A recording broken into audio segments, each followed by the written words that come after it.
In August of 2014, 18-year-old Freddy Olson came to Yosemite National Park to hike near the waterfalls and disappeared without a trace. A large-scale search yielded no results, and the boy was later officially declared dead as a result of an accident. But 5 years later, on September 12, 2019, a strange event happened in a supermarket in a neighboring town. An unknown young man suddenly fainted in the middle of the cleaning aisle. His hands were covered with horrific burns, and his behavior resembled that of a frightened prisoner rather than a free man. The examination confirmed the impossible. It was Freddy. You will find out where he was all these years and who broke his will, turning him into a powerless slave. The events in this story are presented as a narrative interpretation. Some elements have been altered or recreated for storytelling purposes. On August 14, 2014, the temperature in the southern part of Yosemite National Park reached 32 degrees Celsius. It was a dry, grueling season when waterfalls lost their springtime fury, turning into thin silver threads that trickled down the hot granite. It was on a day like this that 18-year-old Freddy Olson parked his old pickup truck in the official parking lot near Wawona. He didn't look like the typical adventurer who arrives here by the hundreds every summer. He was wearing a plain checkered shirt, jeans, and a light backpack with only a bottle of water, a sandwich, and a camera. Freddy was not a student trying to escape from the session, nor did he belong to the community of extremists. According to his father, who later testified to the police, the boy just wanted to spend one day alone with nature before an important milestone in his life. The following Monday, he was to officially become an employee of his father's construction firm in Sacramento. This hike along the Chilnawalna Falls Trail was to be his moment of silence, a brief farewell to his carefree childhood before he began his adult routine. At 10:15 in the morning, Freddy checked in at the trailhead. The route he chose was considered to be of medium difficulty, but required endurance. The trail climbed sharply upward along the cascades of the waterfall, passing through dense manzanita and pine forests. There were far fewer tourists here than in the crowded Yosemite Valley, and it was this isolation that attracted the boy. The last confirmed visual contact with Freddy Olson took place at 1 o'clock in the afternoon. A group of 4 hikers descending the mountain noticed a lone boy near the fork in the upper Cascades. Later, when questioned by rangers, one of the hikers noted that Freddy was sitting on a large flat boulder looking out over the water. He didn't look worried or tired. As the group passed by, they said hello, and Freddy nodded back with a subtle smile. That was the last time anyone saw him alive in that forest. The alarm began at 8 o'clock in the evening. The sun had long since disappeared behind the mountain ranges, and the temperature in the forest began to drop rapidly. Freddy's parents, who knew about his plans to return for dinner, began calling his cell phone. The call went straight to voicemail. There was almost no coverage in this area of the park. At 10 o'clock in the evening, Freddy's father contacted the park ranger service. A patrol dispatched to the Wawona parking lot confirmed that the boy's pickup truck was still there, locked, with his jacket neatly folded in the passenger seat. The driver himself was nowhere to be found. A full-scale search operation was launched at 6 o'clock in the morning on August 15th. It was one of the largest operations in this sector of the park in the last 5 years. 20 professional searchers, 3 canine teams, and a helicopter with a thermal imager began combing square by square. The terrain was challenging: steep slopes, slippery rocks, and dense undergrowth where it was easy to break a leg or fall into a crevasse. However, the dogs quickly picked up the trail. A German shepherd named Bark confidently led the group up the trail, following Freddy's route exactly. The dog passed the same boulder where the boy was last seen and continued deeper into the forest. But then something happened that puzzled experienced trackers. The trail didn't lead to a cliff or a dangerous section of the river. It was clearly heading toward the intersection of a hiking trail with an old, almost abandoned technical road, Chowchilla Mountain Road. This gravel road was rarely used, mostly by the Forest Service to access remote sectors. It was here, in the middle of the dusty track, that the dog stopped. Bark circled in place, sniffing the air and looking at the handler in confusion. Freddy Olson's scent was cut off instantly, as if the boy had simply dissolved into the hot air or floated away. Over the next 2 weeks, the forest near Wawona was turned upside down. Volunteers waded through thorny bushes. Divers examined deep pools under waterfalls, assuming that the body could have been dragged away by the current. But the water was clean and clear to the very bottom. Not a single scrap of clothing, not a single sign of struggle, not a single lost water bottle. Nothing. The Rangers' reports, dated the end of August, used the term cold case. The official version was that it was an accident.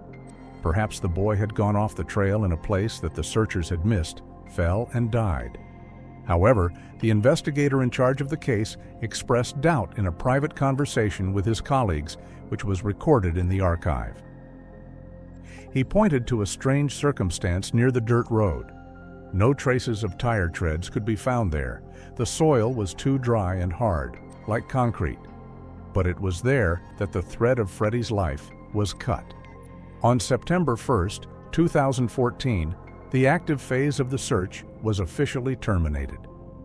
Freddy's parents came to the same parking lot for another month, posting postcards with their son's smiling face on every lamppost from Oakhurst to Yosemite Valley. But the forest was silent. The Chilnualna Falls continued their quiet, monotonous flow, hiding the truth of what had happened that August day. The silence that Freddy had been searching for had become his prison, but no one knew then that this prison was not among the trees and rocks. September 12, 2019, was a typical gloomy Thursday in the town of Oakhurst, which serves as the southern gateway to Yosemite National Park. Life here has always been subject to the rhythm of the tourist season, but in September the flow of visitors usually subsided, and the locals returned to their usual routine. The Vaughn's supermarket on Highway 41 was operating normally. The checkouts were scanning products, soft music was playing in the speakers, and pensioners were walking slowly between the aisles. At exactly 4:20 p.m., the surveillance cameras at the entrance recorded a young man. He entered the building hesitantly, stopping at the automatic doors as if he did not understand how they worked. His appearance immediately attracted the attention of the security guards, although it did not raise suspicions of theft. The guy was wearing jeans that looked too big and a small checkered shirt buttoned up to the neck.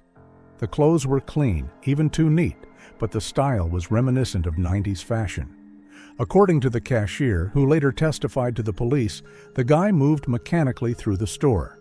He did not look at the bright labels, did not react to people passing by. His gaze was directed to the floor, and his shoulders were unnaturally tense, as if he was expecting a blow. He walked past the vegetable department, the bread aisle, and turned into the fourth sector, the household chemicals department. At 4:27 p.m., he heard the sound of falling bottles coming from this department. The shopper, an elderly woman named Margaret, found the boy on the floor.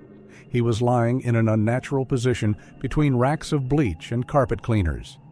Nearby was a broken bottle of aggressive stain remover, the liquid from which was spreading across the linoleum, filling the air with the pungent smell of chlorine. The call to the 911 line came in at 4:30 p.m. The dispatcher recorded the store manager's message. An unidentified man, approximately 25 years old, lost consciousness, possible epileptic seizure. A team of paramedics from the Madera County Ambulance Station was dispatched to the scene. When the paramedics arrived, the boy had already regained consciousness, but his condition did not correspond to a typical picture after a fainting spell. He was not disoriented in space, but he was in a state of panic. According to the paramedic, the patient was sitting on the floor with his arms around his head and shaking violently. His reaction to the smell of spilled chemicals was pathological. He covered his nose and mouth with his shirt sleeve, making sounds similar to muffled whimpers. He did not try to get up, although no physical injuries were found during the initial examination. The strangest thing was that in his right hand he was clutching another whole bottle of the same substance. When the paramedic tried to take it away to free his hand to measure the pressure, the guy resisted passively, clutching at the plastic until his knuckles turned white. He didn't say a word, avoided eye contact, and followed the medic's commands, e.g., raise your hand, look at the light, with frightening automatic obedience, as if he had been programmed to comply with people in uniform. In the ambulance, when the doors closed and the noise of the street disappeared, the paramedic began to fill out the standard protocol. The patient had no wallet, documents, or phone.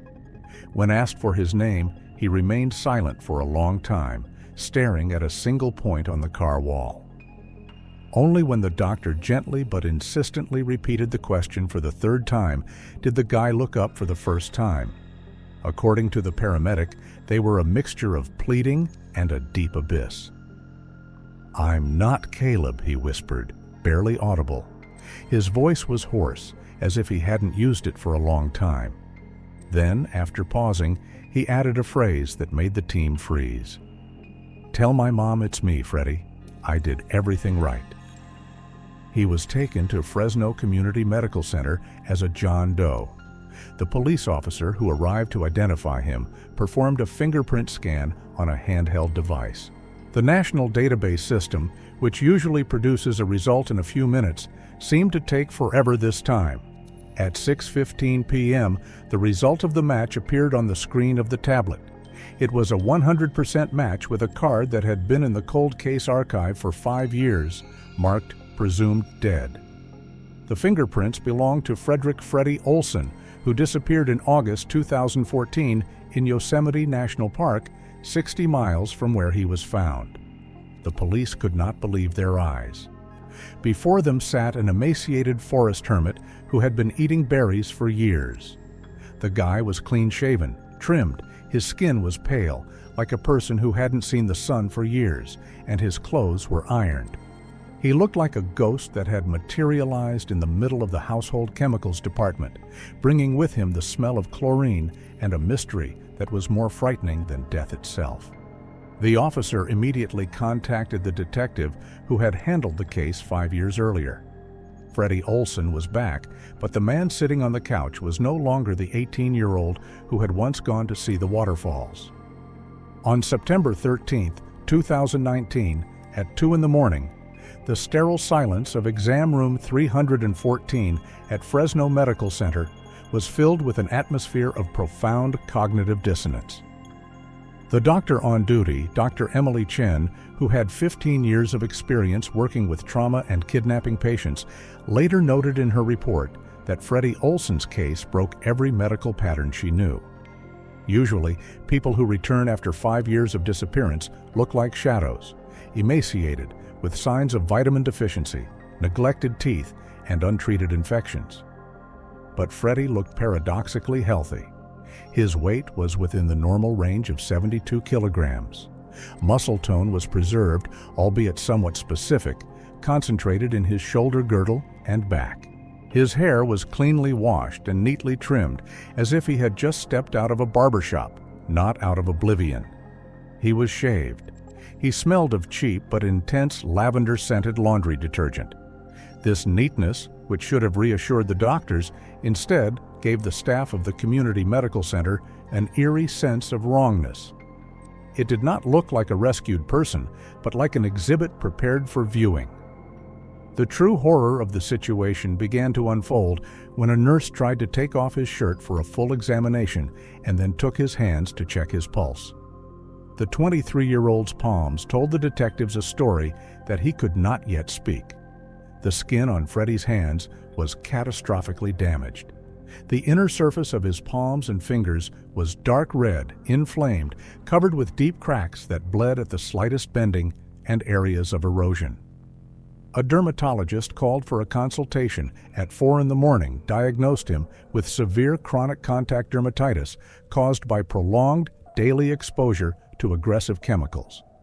The skin was literally burned by the alkalis and acids contained in industrial bleaches and plumbing cleaners. The entire structure of the epidermis was changed. His hands looked like he had been washing laundry and boiling chlorine for years, or mopping the floor with caustic solutions without protective gloves. The nail plates were thin, brittle, and yellow from the chemicals. The findings on his legs were no less alarming. When the doctors examined the patient's knees, they saw massive keratinized skin growths, hyperkeratosis. These were not just calluses, but thick, rough cushions, typical of people who spend most of their lives kneeling on hard, cold surfaces. The orthopedic surgeon noted that the knee joints showed signs of chronic bursitis, an inflammation that results from constant pressure. Freddy's body was a map of his slavery. He was only physically healthy enough to be able to do hard physical work. He was fed to work. Freddy Olson's psychological condition caused even more concern among experts than his physical injuries.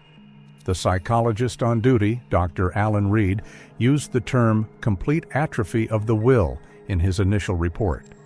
The guy's behavior did not correspond to the state of shock. It was a system of reflexes developed over the years, imprinted in the subconscious. He was a perfect performer, devoid of his own self. The nurse on duty that night told the investigators about the episode with a glass of water.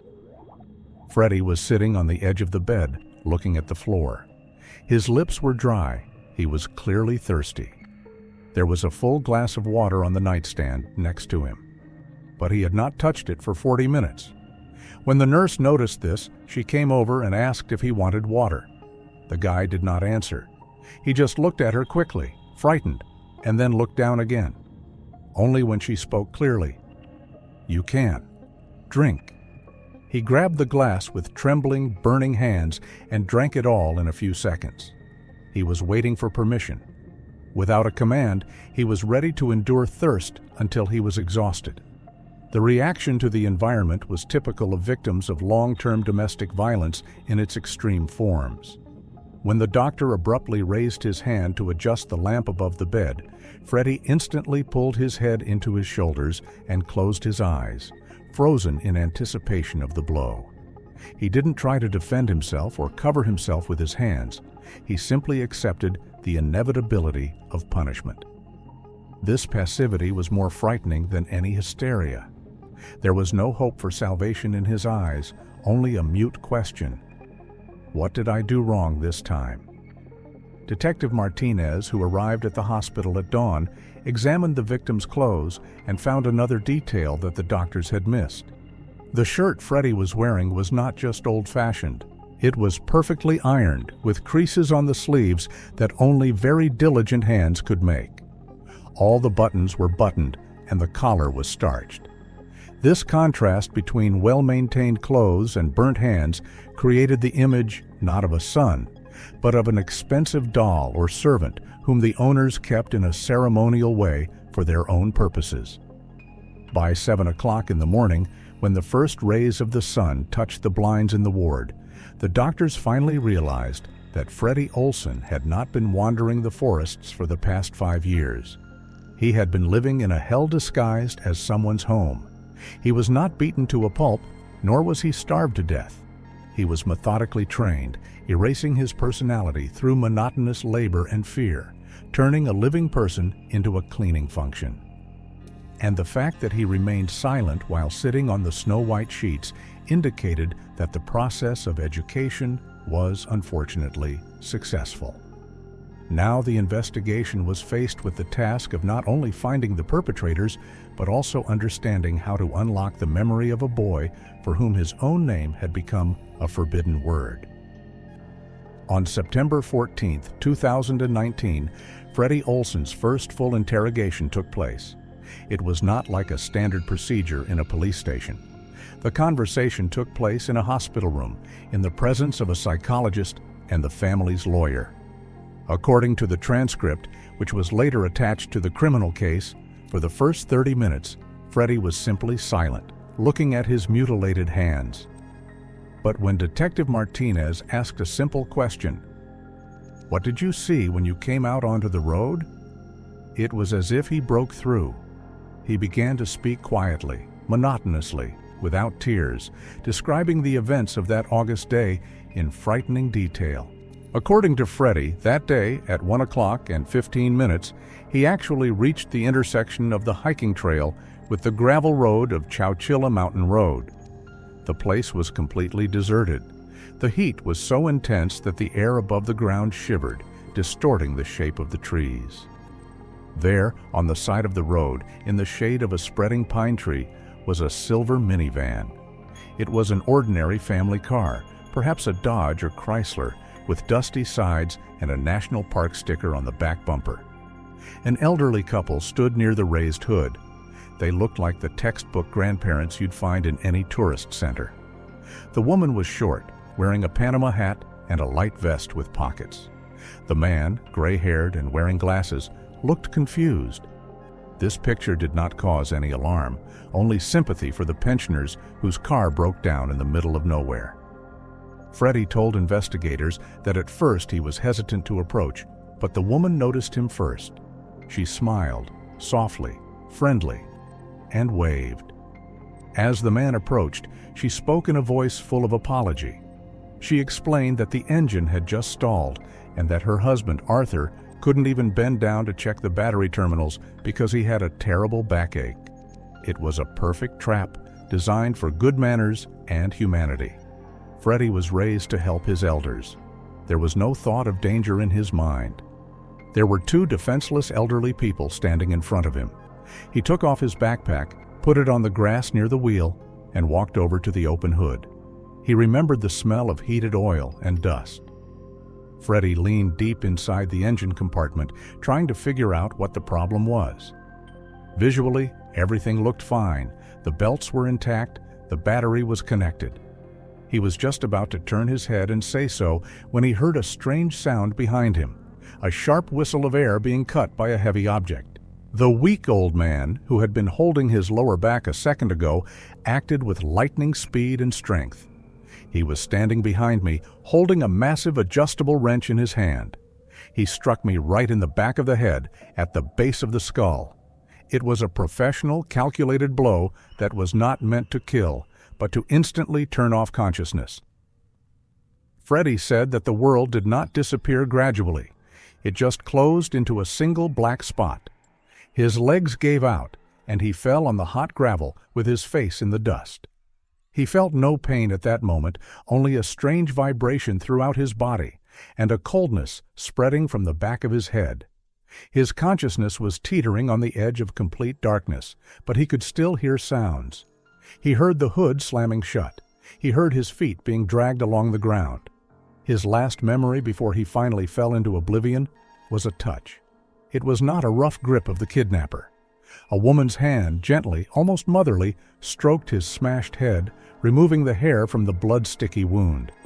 The woman's voice, which a moment ago had been asking for help, now sounded soothing and eerily gentle. "You're such a good boy, Caleb," she whispered into his ear as he was being pulled into the minivan. "Don't be afraid. You'll be home now." That name, Caleb, was the first nail in the coffin of his old identity. At that moment, lying on the floor of the car between the back seats, Freddy Olson didn't know that he would disappear for 5 years. Investigators listening to this recording realized a terrifying detail. The criminals were not just looking for a victim, they were looking for a replacement. And the fact that they had the legend of a bad back and a heavy tool at hand indicated that they had been hunting on this road for a long time, waiting for someone young enough and kind enough to stop. An analysis of old databases conducted immediately after the interrogation showed that in August 2014, cameras at the exit of the park recorded thousands of cars. Among them were more than 40 silver minivans. But no one was looking for the elderly couple at the time. The police were looking for maniacs, gangs, or accidents, ignoring the innocent pensioners who were just driving home with their new son in the trunk. When Freddy's consciousness returned, the first thing he felt was not the pain in the back of his head, but the suffocating smell of dampness mixed with the sweet scent of baby powder. The combination was so unnatural that at first he thought he was still dreaming. He was lying on a narrow bed with a metal mesh. The room he found himself in was about 10 by 12 feet and was located, as it turned out later, in the deep basement of a private house in a wooded area 8 miles from Mariposa. The area was known for its remote ranches where neighbors could go years without seeing each other. The room was a grotesque imitation of a children's room. The walls were covered with old wallpaper with pale blue teddy bears that had peeled off in places from moisture. A single light bulb, protected by a metal mesh, shone dimly under the ceiling. The only window, located under the ceiling, was too narrow for a person and welded tightly with thick bars. But the most frightening detail Freddy noticed when he tried to stand up was the wall paneling. Under the wallpaper, he could see the outlines of soundproofing panels, which are commonly used in recording studios. It was a room designed to absorb screaming. The door opened a few hours later. The same people he had met on the road entered the room. Arthur and Martha no longer looked like confused tourists. They were calm, focused, and, most terrifying of all, smiling. Martha was holding a tray with a plate of oatmeal and a glass of milk, and Arthur stood by the door with his arms folded across his chest. They didn't behave like brutal kidnappers from the movies. They behaved like strict but loving parents who came to visit their sick son. It was at this moment that the conversation took place, which, according to the forensic psychologist, was the beginning of Freddy Olson's personality disintegration. When the boy tried to ask who they were and why they were holding him, Martha gently put her finger to his lips. She explained the new reality to him. Freddy Olson died in the mountains. He no longer exists. The world forgot about him the moment he got into their car. Now he is Caleb, their only son, who has returned home after a long illness. On the wall above the bed hung a wooden frame with a black and white photograph of a baby. The picture was dated 1989. Martha led Freddy to the photo and spoke at length about what a wonderful baby Caleb had been before he was taken by an unfair fate. She spoke about the dead child in the present tense, and in her eyes, as the boy recalled, there was an absolute fanatical belief that he was the one standing in front of her. Arthur added only one thing: "We gave you a second chance, son. Don't ruin it." The methods of education used by the couple were designed not to break bones, but to destroy the will. They did not beat him with their fists or sticks. This would leave marks that would contradict their illusion of a happy family. Instead, they used position torture and sensory deprivation. In the first week, when Freddy tried to refuse to eat and called himself by his real name, Arthur silently took the bed out of the room. Then he scattered a kilogram of dry, uncooked rice on the concrete floor in the corner. Freddy was forced to kneel on the grains. He was ordered to stand up straight, keeping his back straight, and look at a photograph of himself as a child. This went on for 4 hours. The pain from the hard grains digging into his skin was unbearable. It turned into a burning fire that made his legs go numb. If he tried to change his posture or bend over, Marta, who was sitting next to him on a chair knitting, would sigh in frustration and add another hour to the thinking time. Another tool of control was darkness. There was another room in the corner of the basement, a former coal storage room 1 meter by 1 meter, without a single light source. For the slightest offense, not speaking respectfully enough, looking down at his parents, or refusing to call them Mom and Dad, he was locked in there. Freddy could spend a day, sometimes 2, in complete darkness. In that silence, he lost track of time. He did not know whether it was day or night. The only sound was his own heartbeat and the rustling of mice behind the wall. When the door finally opened, the bright light of the lamp caused physical pain to his eyes, and he was ready to do anything to avoid being returned to that darkness. But the wildest method was reading. Martha was obsessed with the idea that Caleb had to make up for his lost childhood. Every evening, Freddy was forced to sit on a low chair and read aloud children's stories. He had to read with the right intonation, portraying joy or surprise. If his voice sounded false or tired, he was forced to start the book over. There were nights when he would read the same story about a rabbit 50 times in a row until his voice broke into a hoarse rasp and his throat bled. It was a system built on contrasts. After hours of torture on the rice, Martha would bring him warm cocoa and gently treat the wounds on his knees with ointment, crying and saying, "Poor boy, why do you make us do this? You know we love you."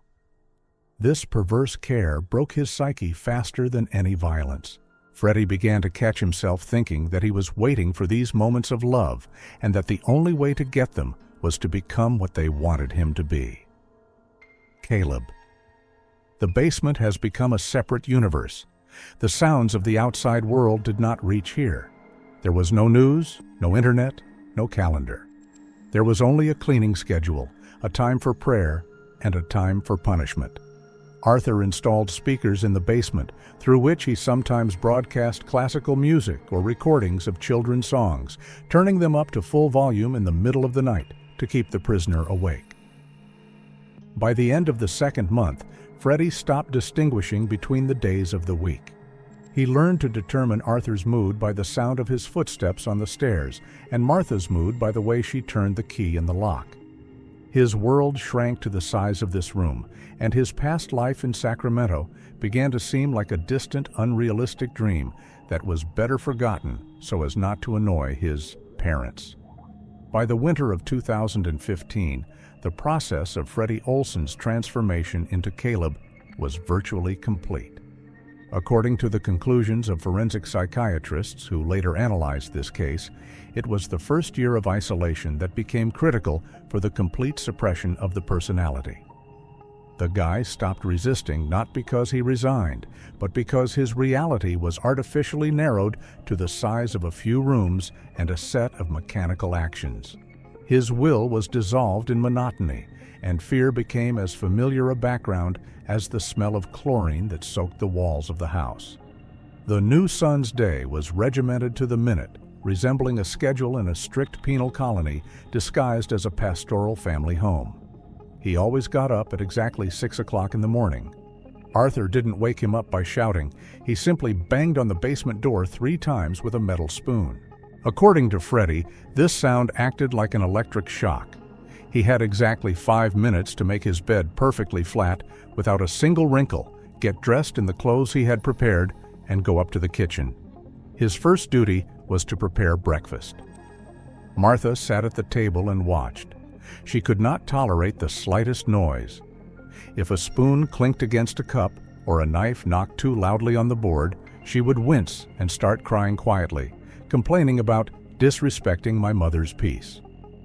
To avoid these scenes, which inevitably ended in punishment in the dark, Freddy learned to move around the kitchen silently, like a ghost. He would prepare oatmeal, toast, and coffee, set the table according to all the rules of etiquette, and wait for his parents to start eating. He was allowed to sit down only after Arthur's nod. But the real hell began after breakfast. Martha was obsessed with pathological cleanliness. For her, any speck of dust was a personal insult, and the smell of the street was a threat. The house had to smell sterile. This explained the condition of Freddy's hands and knees, which shocked doctors 5 years later. The use of a mop was strictly forbidden. Martha considered it lazy cleaning. Freddy had to wash the floor of the entire house exclusively with his hands, on his knees, inch by inch. He used a rag and a bucket of solution, the concentration of chemicals in which often exceeded all safe standards, because Martha liked the smell of bleach to cut her eyes. Laundry was a special item in this crazy schedule. There was a working washing machine in the house, but it was never turned on. Arthur explained to Freddy that the noise of the machines destroyed the aura of tranquility they had been building so diligently. Therefore, laundry became a daily chore. Freddy stood for hours over the deep enamel basin in the bathroom, washing Arthur's sheets, towels, and heavy clothes in the icy water. He scrubbed the shirts with his hands until the skin on his fingers peeled off from the lye soap. It was a job that required complete physical commitment and left no room for thought. Physical exhaustion became the main ally of the kidnappers. When the body hurts from fatigue, the brain goes into energy-saving mode. Freddy stopped making plans to escape around the 8th month. A subtle psychological game played by Arthur contributed to this.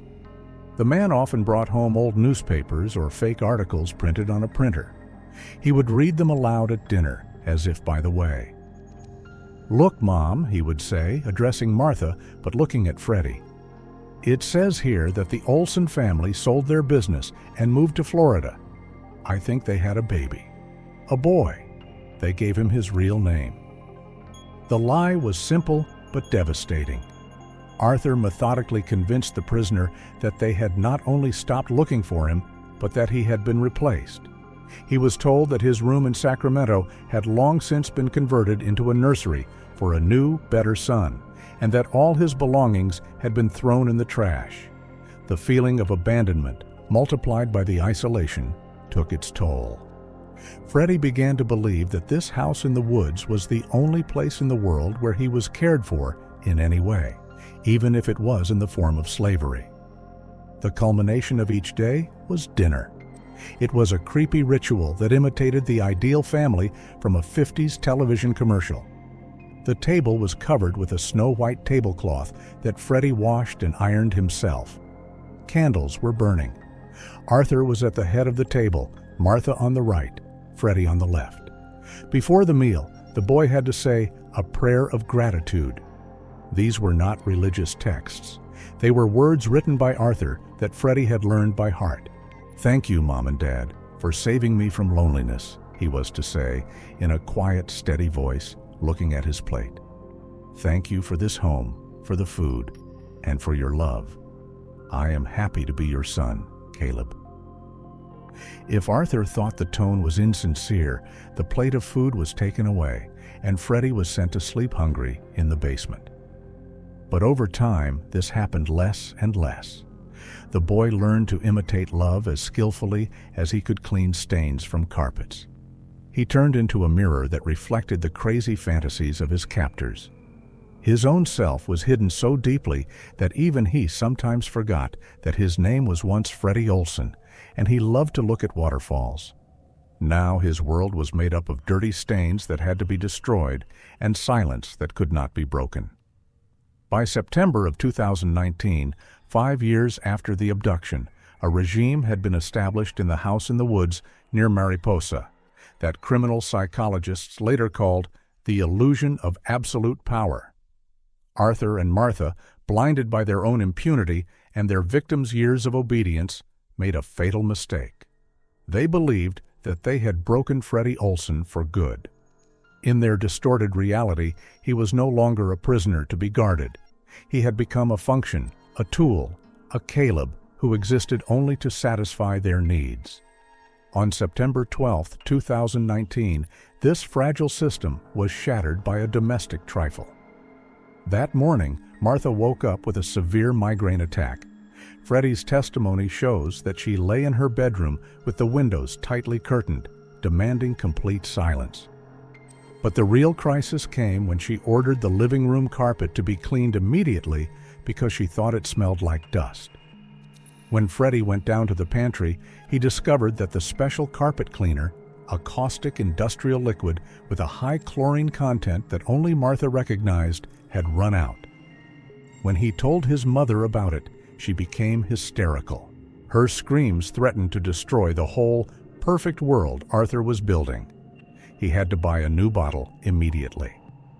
The problem was that 2 days before, Arthur himself had fallen down the porch steps and severely injured his ankle. His foot was swollen, he could barely push the car pedals, and walking around the supermarket was almost impossible for him. He could not leave Martha alone in this condition either. Then he made a decision that cost them their freedom. He decided that Caleb was ready to go out into the world. At 4 o'clock, Arthur ordered Freddy to put on a clean shirt and get in the car. It was the same silver minivan. "All the way to Oakhurst," Arthur instructed him. He didn't threaten me with a gun or a knife. He didn't need to. He just calmly said that if Freddy stayed even 1 minute longer than normal or looked anyone in the eye, Martha would die of grief, and Freddy himself would go back to the dark room forever. And the boy believed him. At 4:15, they pulled into the supermarket parking lot. Arthur stopped as close to the entrance as possible, but so that he could see the door. He gave the guy $20 and a clear order. Exactly 10 minutes. Cleaning aisle, third shelf, blue bottle. No talking. Do you understand me, son? Freddy nodded and got out of the car. Arthur stayed behind the wheel with the engine running, watching the entrance. The surveillance footage inside the store captured Freddy's every move. What the detectives saw when they watched the footage was tragic. The boy did not run to the security guard screaming for help. He did not try to write notes to the cashiers. He was moving like a clockwork doll, looking only at his feet. His goal was not to escape. His goal was to follow orders to avoid punishment. He was so deeply traumatized that even when he was among dozens of people, he psychologically remained in the basement. Freddy found the right row. He approached a rack of household chemicals. His hand reached for a large blue bottle of stain remover. And it was at this moment that physiology kicked in, which even Arthur could not control. When the guy took the bottle, its lid was not tightly closed, or there were drops of concentrate on the plastic. The pungent, concentrated smell of chlorine hit him in the nose. For any other person, it would have been unpleasant. But for Freddy, whose lungs and nervous system had been exposed to daily intoxication in a confined space without ventilation for 5 years, this smell became a trigger for a massive physiological shock. Toxicologists later explained this as an instantaneous reaction of the autonomic nervous system. The body, exhausted by chronic stress and chemical poisoning, perceived this smell as a signal of mortal danger. A kind of safety shutdown occurred in the brain. Freddy's blood pressure dropped sharply, his blood vessels spasmed, and his consciousness left him before he could even realize what was happening. He fell to the floor, dragging a few more bottles with him. The crash attracted the attention of the customers. Freddy lay in the middle of the puddle of chemicals, convulsing, unable to get up. Outside in the minivan, Arthur looked impatiently at his watch. The hand showed that 10 minutes had passed, but Caleb was not coming out. A minute's delay turned into 2, then 5. When Arthur heard the distant sound of ambulance sirens approaching the store, he realized that something had gone wrong. Fear of exposure overcame his self-confidence. He put the car in gear and slowly drove out of the parking lot, leaving his son to his fate, not knowing that his departure would not change anything. On September 12, 2019, at 6:15 p.m., a silver minivan was flying down Highway 49 toward Mariposa. Arthur, who was driving, was not looking at the road. He kept looking in the rearview mirror, where he thought he saw the lights of police cars flashing. Although the pursuit had not yet begun, the panic had already done its job. As he fled the supermarket parking lot to the sound of ambulance sirens, he realized that his carefully constructed world had fallen apart. But instead of fleeing to Mexico or hiding in the mountains, he made a decision that psychologists later called returning to the womb of illusion. He went home to Martha to play the role of the perfect father one last time. Madera County Police acted with lightning speed. The minivan's license plate was caught on the store's surveillance cameras as Arthur was abruptly pulling out of the parking lot. A database check revealed the owner's address, a secluded ranch in a forested area, registered to a retired couple with an impeccable reputation. At 7:30, the first patrol crews pulled up to the house, and a SWAT team arrived half an hour later. The officers who surrounded the perimeter were ready for anything: gunfire, barricades, traps. But the house looked deceptively peaceful. It was a tidy white cottage with a green roof, surrounded by a perfectly mowed lawn, with not a single weed on it. A warm yellow light burned in the living room windows. Light smoke was coming from the chimney. This pastoral picture contrasted so much with the horrors Freddy's hands had witnessed in the hospital that the commando commander later admitted that for a second he doubted whether they had come to the right address. The assault began at 8 o'clock sharp. The soldiers knocked down the front door with a battering ram and burst into the hallway, shouting commands to lie down on the floor. But no one ran or fired. An eerie, almost church-like silence reigned in the house, broken only by the ticking of an old clock. The task force moved into the dining room, and there they saw a scene that has been included in forensic science textbooks as an example of absolute denial of reality. In the middle of the room was a round table covered with a snow-white tablecloth. The guests, Arthur and Marta, were sitting in their seats.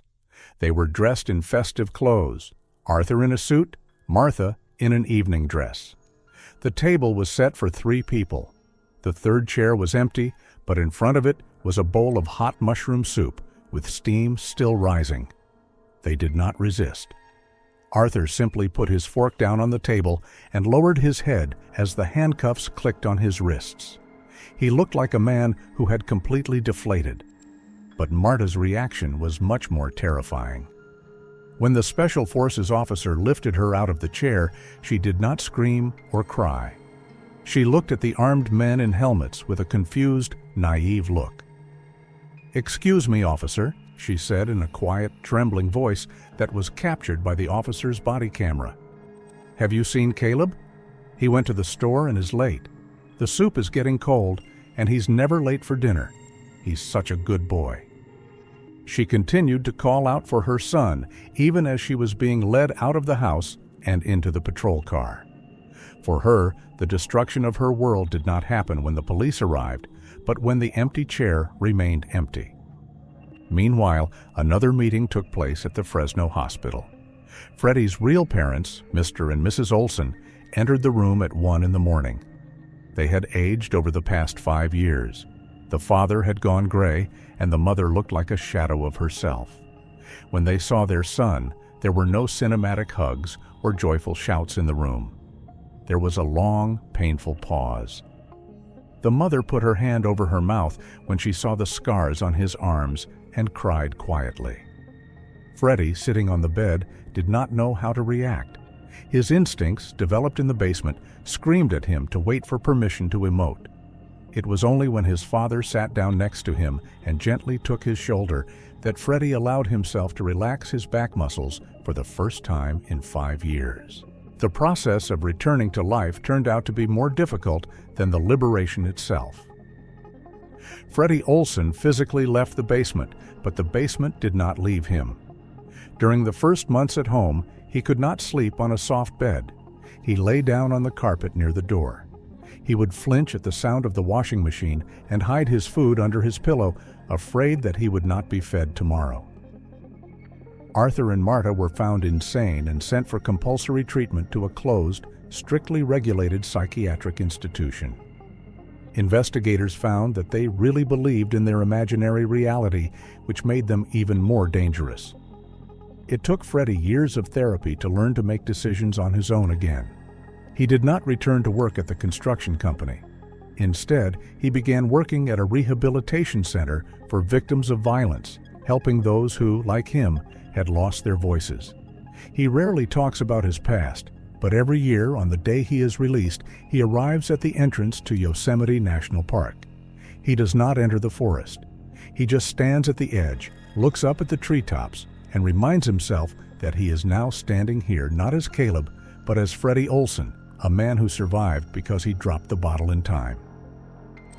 The story of the boy from the waterfalls is over, but the silence he brought with him from that room will forever remain a part of his gaze.